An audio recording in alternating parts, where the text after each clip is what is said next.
you see this problem? There's a nail sticking out here.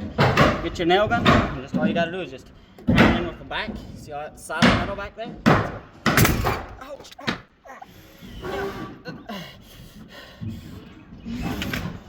Squares. I need a hammer or something. Square's not gonna work. Let me show you. Here's one of the surprising reasons why I should never hammer with your Milwaukee nail gun, because when you hammer like this, the nail gun shoots. Pretty bad shape. Just nailed my boot. I need a hammer. What to do about it? Don't have a hammer up here. Find something to get it out. It's not gonna work. Maybe.